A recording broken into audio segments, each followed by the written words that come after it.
Key Biscayneers, Key Rats, welcome to another episode of Key Biscayne Stories, where neighbors meet neighbors. I'm very excited about this guest. It is the owner of the Islander News, Justo Ray. So Ray, Justo, welcome on the show. Thank you for Good joining morning. us. How are you? Good morning. I am doing fantastic. And you?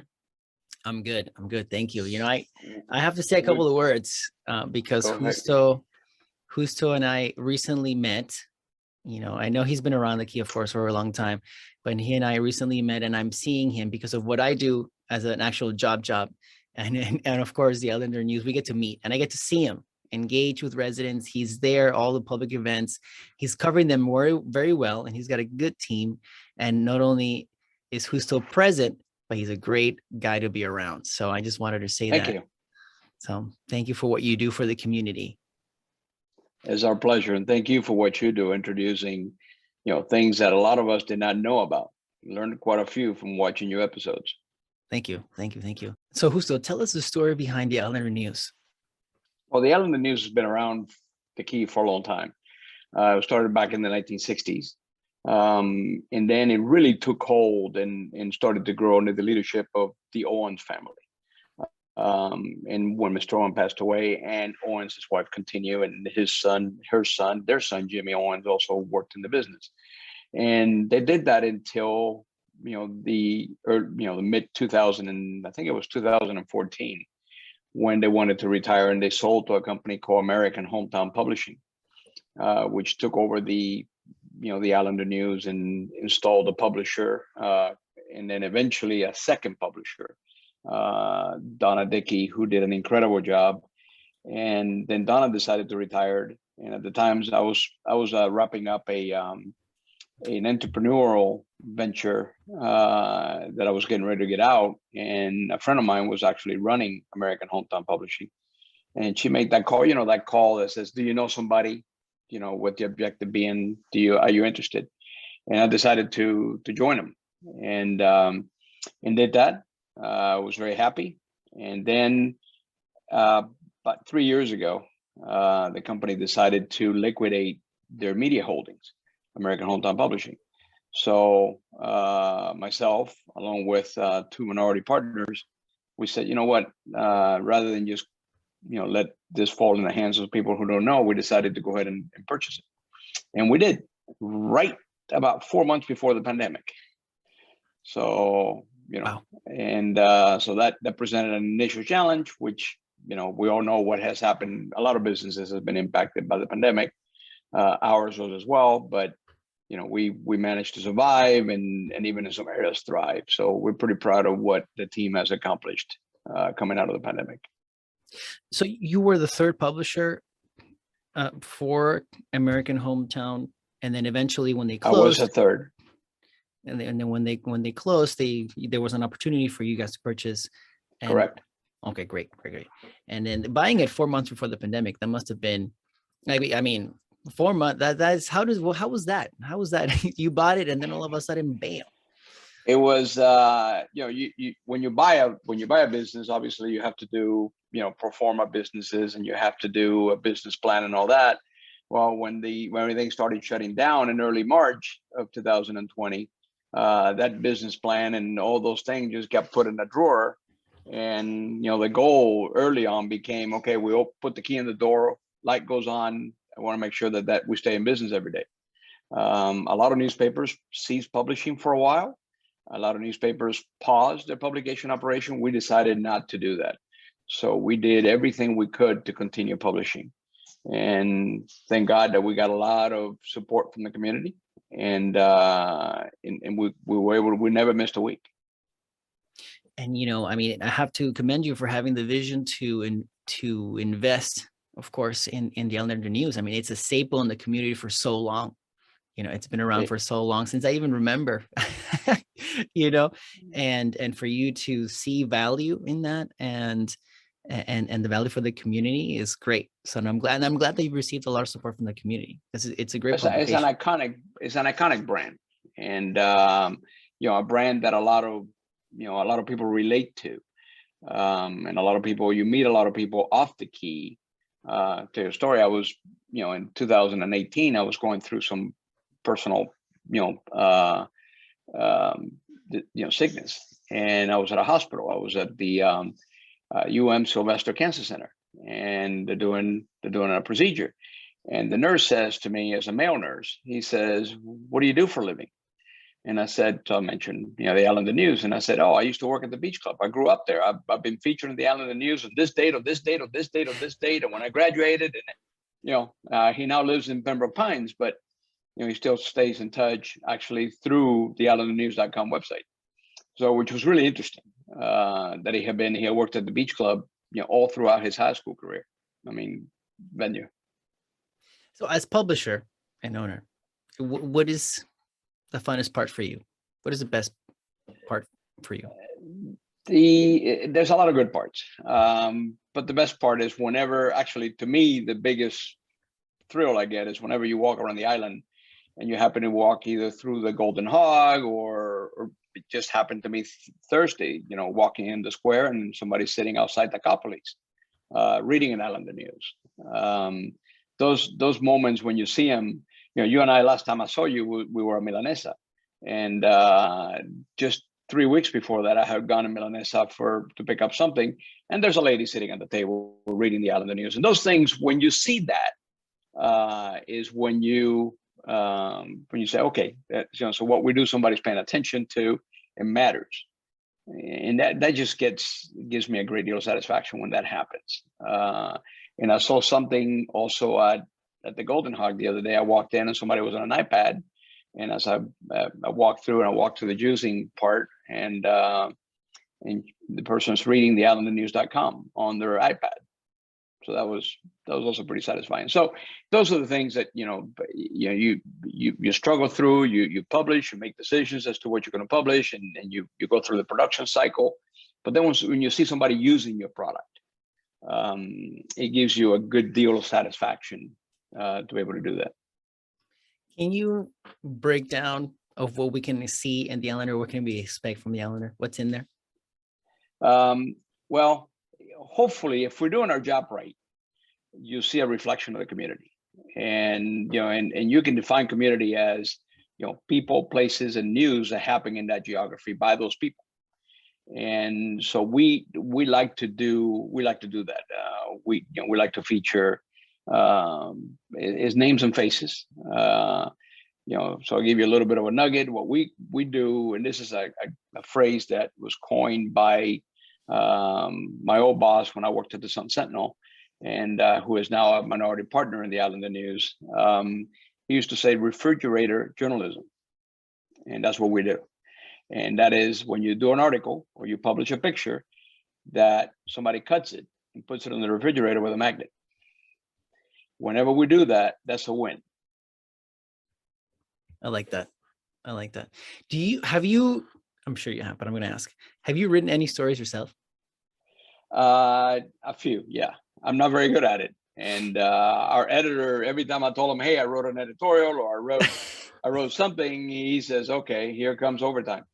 I like to write, but it's not something that I do often, for his sake, his health sake. But it's a pleasure to be able to do that. But I'd rather just let somebody who's really good, and because I tell them all the time, I said, I don't like them. I mean, it takes me about 35 minutes to do something that it might take them 5 to 10 minutes.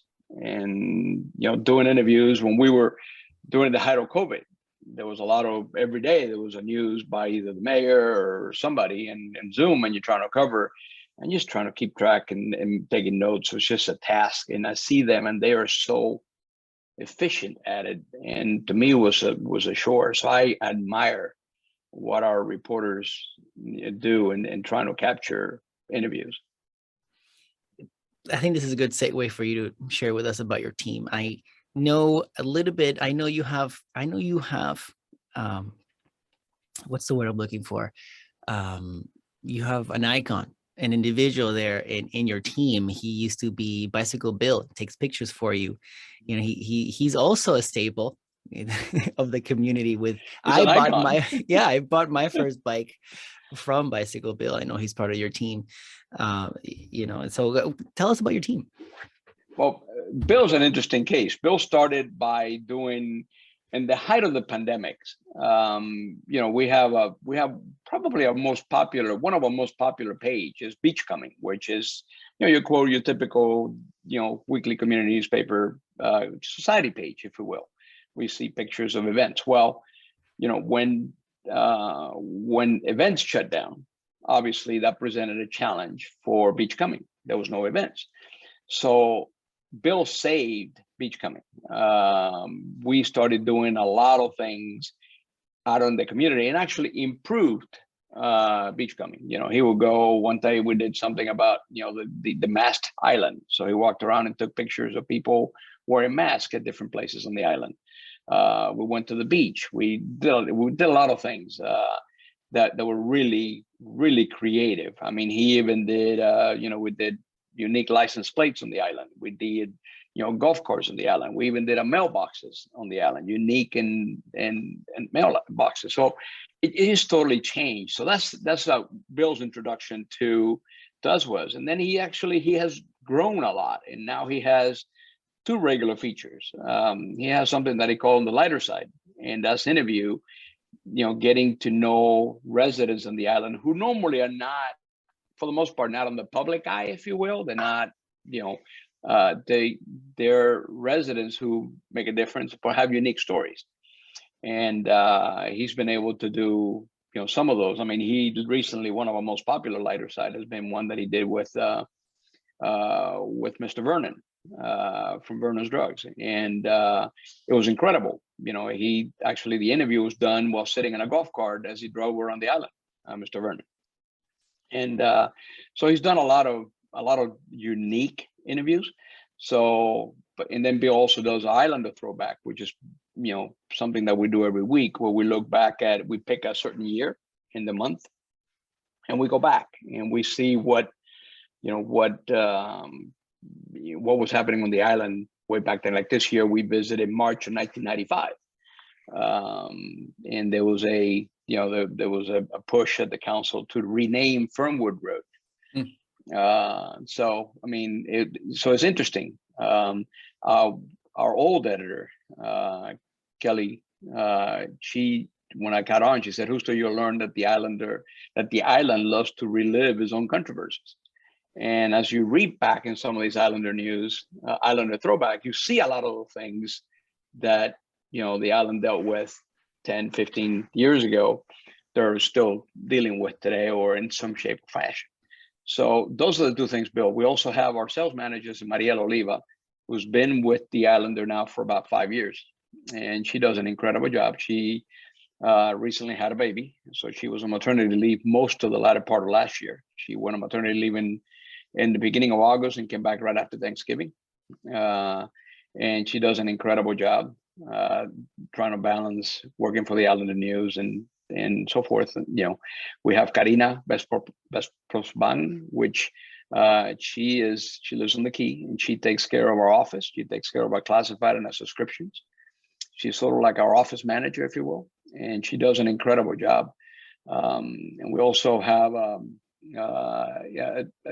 team of freelance reporters that we use. The main one we use is Hiller Grossman, and Hiller is an extremely talented journalist. He worked for Florida Today for many years, and actually spent a lot of time on the Key. He was a sports editor, first sports reporter and a sports editor. And his job every year was to cover the old Lipton Open, or whatever it was called, Sony Ericsson or whatever. So he would spend 2 weeks in Key Biscayne every year. So he's very good at what he does. We have Tom Clifford, who does our editing and our assignments. He makes a lot of the decisions as to what to run, what not to run, in ideas and stories. And then we also have an incredible, and this is something I'm very proud of, an incredible team of interns. We have 9 at this time that come in off and on, and they do that. Nice. And Alejandro, our approach to interns is somewhat unique. Our motto for interns is we want to give them what we call meaningful work. So there's no things that's making copies or organizing photos or getting copies. They actually write. For example, we have a team of 4 or 5 that are doing a series, an ongoing series called Burgers and Bits. And what they do is at least once a month, or at least every 5 weeks, they buy burgers from 3 different places, and they do sort of like a comparison test. Okay. So we've published 3 of them, and now they're getting ready next week, not this coming week, the one after, they're getting ready to do the next one. And that's really interesting. And it's really fascinating to see them work together in video and in photograph and talk about their experiences as they share the burger while they're having a lot of fun, because they want to have a lot of fun. So, but we've gathered with them a couple of times, and a lot of the ideas that we're starting to implement on our digital side of the business, as well as print, is coming from ideas that have been generated by them. They've had, we had one intern write a commentary on against the new law that passed, the don't say gay. No, she wrote a very, very well worded opinion page. She came to us and says, I don't know, I have an idea, but I don't know if you'll publish it. I said, why? She said, well, I want to do a commentary against this. I said, of course we'll publish it. And she did an incredible job. I'm very proud of her. Ali, Fidel. So she did a great job. And we have a lot of them. I mean, a lot of them have written, just about all of them have written one piece or another that we're pretty proud of. And we'll continue to give them assignments. And I like that, because that's a true approach to internships. Internship it's supposed to be like that, not just making coffee or copies. It's for you to gain experience, in a way, in a place. So you actually have them write and you publish those. You're making that internship real by publishing their work, right? And walking them through that journey. So awesome. Now we have, and this is a point of pride for them, we have 2 of them, Isabella Pap and Sienna, who are both have gotten an internship with the New York Times this summer. Congratulations. And that's a pretty hard to get. So it's we're pretty proud of them. Isabella is she's a 9th grader. So for her, she started early. Sienna is an 11th grader going into her senior year, and so they're both one is a mast and the other one is at Palmer Trinity, and we could not be prouder of them. We're proud of all of them. All of them are, as a matter of fact, a lot of them are seniors, so they're going through the college, and so now we're beginning. We struggle through. We saw them live through the application process, which is pretty stressful, and getting into college today is a lot more competitive than it used to be. And so now we're beginning to see their admissions, right? Oh, I got admitted to, we have one that's been, so let's see, the university that some of our interns have been admitted to is Brown, Vanderbilt, University of Michigan, University of Miami, Boston University. So we're, some pretty, they're not getting admitted to, they're getting admitted to pretty significant institutions. Congratulations. So pre-podcast, you mentioned that you guys are being recognized for a couple of aspects of journalism by this organization, which name escapes me. Would you mind expanding, please? Well, you have a pretty good memory, and it can't get much past you, Alejandro. So so there's an organization called Florida Press Association. Florida Press, they're based out of Orlando, and it's an organization that where a lot of the publications in the state belong to, including the dailies. Your Miami Herald, your Sun Sentinel.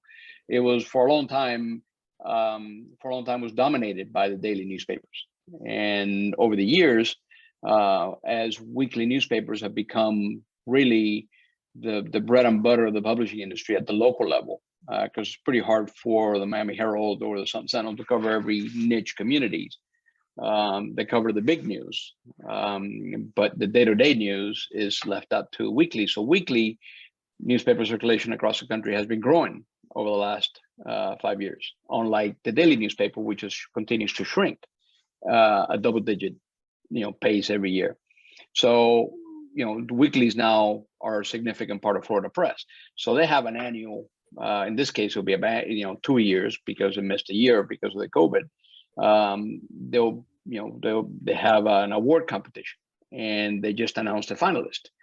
And Islander News, in our own category, which is small newspapers, we were nominated for a couple of dozen. We were finalists for a couple of dozen award categories, which it's pretty good for us. The little, the Islander is a family business, and my kids call the Islander, the Islander News, a little paper that could, right? And that's how they all the time.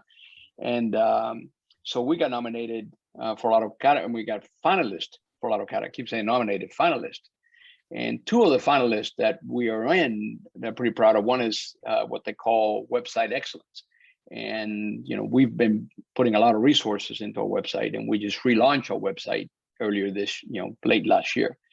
And we're pretty pleased with how that's going. So we're a finalist for what they call website excellence, which we're pretty good. It's sort of like a rubber stamp on the work we've been doing. But the one we're really proud of is we're a finalist for the Community Service Award, and mainly for the coverage we did during COVID. And we published a couple of sections that we call COVID Heroes, and we feature people in the community who stepped out of their comfort zone and stepped out altogether to help those who needed during the pandemic. So, and we're being recognized for that coverage, which we're pretty proud of. That was a lot of fun to do. It's a lot of fun to recognize when people do good things in the community. And when we did those sections, COVID Heroes, it was pretty well received, and that was last year. And so, we're pretty proud of that. And so those, it's kind of, you mentioned the word heartwarming to sort of do that. And, the other thing is anytime we publish anything about a, kids' achievement, whether it is winning an award. We recently did a story, Mast Academy was recognized for the green program, and which is pretty significant. Not only are they getting an award, but they're also doing things that will benefit all of us going forward. So we do a lot of other things. Another question. You have a project called KB Mini Journalists. Can you share with us what that means? That's our pride and joy. It's taking a pause because of pandemic, but what we did is we hashtag it, and it's hashtag KB Mini Journalist. And it started as an idea of Karina. Karina had this idea working with a teacher, Cleo, over at the KBCS. And we would go in the class, we went in the classroom, and she even set up, this goes back pre-pandemic, she set up a little corner in the classroom to be like a newsroom. And they will brainstorm topics that they were going to write about. And we always, we went in and taught them, we discussed with them journalism. So we also, then one time we brought an editor, Tom Clifford came down, and we gathered about 50 kids over at the media center. And we went through how to develop a story. And we first went through the, it's a 4 or 5 W's: what, where, who, and why, right? And so we kind of went through that, and then we kind of, developed the story. How do you develop a story? How do you open a story? How do you close a story? And then we would assign them topics, and they would write. And Alejandro, I can tell you that what they wrote, and these we're talking about 4th and 5th graders, what they wrote was significantly profound. And it was, we did one on resiliency. At the time, the old village manager, Andrea Aga, we brought her into the classroom and we talked about resiliency. And then the kids wrote some work on what resiliency meant to them on the island. And it was amazing, some of the things that they came up with. They've done book reviews. We also asked them, they had an assignment when the pandemic started to talk about their experiences with the whole virtual class thing and so forth. And I admire teachers a lot. I mean, I did a Zoom class, a Zoom KB in a journalist session with them, and it was a hybrid. Some kids were in the classroom, others were virtually. And I don't know how the teachers did it, because for me, it was very difficult to keep track of, the 2 scenarios and so forth.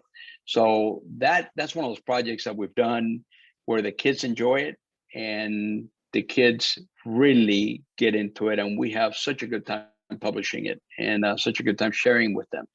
And we can't wait to get back in the classroom. We just had a meeting with somebody in the school system, and we're trying to get that kick started again. And we can't wait to go ahead and do that again. So I understand that the Islander News family has grown. Yes, we, our my youngest daughter, Gabby, and her husband Mark, Thursday morning. She delivered, which is hard to believe. I texted her this morning and I said, it just dawned on me that, you have a kid. They delivered a 8 pounds, 12 ounce, 22-inch bundle of joy called Julian Sydney, which mom and baby are doing great. But we're pretty happy about having the newest member of the Island News and Rey family on board in Nuremberg. His name is Julian Sydney Nuremberg. So we're pretty happy, really happy. Congratulations. It's great. If I knew grandkids was so much fun, I would have gone straight to grandkids and forget kids. Fortunately, there's a step there that is needed. I know you can't. I haven't figured out a way to get rid of that one though. A really good friend of mine used to have a saying that says that grandkids are God's rewards for not killing your children. So I like that one. I'm going to use that. I don't have grandchildren, old children, but I'm going to use. But you will. It's, in time. Grandparents and grandkids have a common enemy, so that's why we get along so well. I like it. I actually have a comment as well to say about the Islander News. I'm glad, and I'm sure a lot of people can also say the same, that you have kept the Islander News community based, right? It's all about the community. You've done the project with the kids. You got the stories of the residents.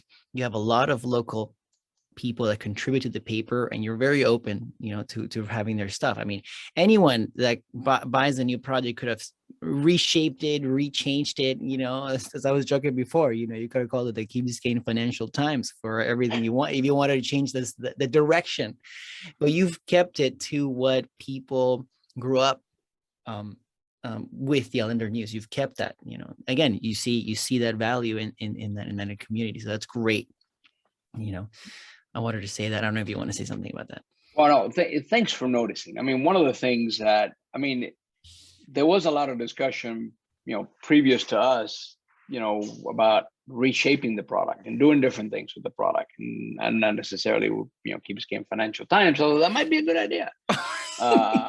But there was a lot of discussion about doing things with the Islander News, and actually what we have sort of done. And I have to credit Avido, who's our partner, and Tom for, we've actually tried to go back even more. Okay. And, to the way that, the Owens family, was running it in this true community. Reporting like this week, we had a report on, the Young at Heart project, where, yesterday, the student created work at the Presbyterian Church was auctioned. We had a story about Claire London, at London's Better Half, council member London, had a garage sale to raise funds for Ukraine. So, just really getting, deep into the community. So when you pick up the Islander News, and I appreciate you noticing, what our goal is that most of what you read there, if not all of it, is about the island. And if we write anything outside of the island, is how do they impact the island, either in a way or another. On the website, you have a little bit more, and that's one of the biggest lessons that we learned, is to balance the two audiences. And so we've every day is a struggle, every week is a struggle to say, okay, what are we going to do? And we actually, one of our problems is that, one of our challenges, I wouldn't say a problem, one of our challenges is we a lot of times have too much content for the printed product, and we have to hold some. And so you have people say, hey, when are you going to publish my piece? And, so forth. And, but we're getting a lot of stuff on the community, produced in the community and on the website. So we're and again, I refer back to the KB Media Journalist, but we also like to cover a lot of kids stuff, a lot of school stuff, a lot of kids, highlight kids achievements. There's a lot of really, really good things being done by kids, teens, and kids on the island.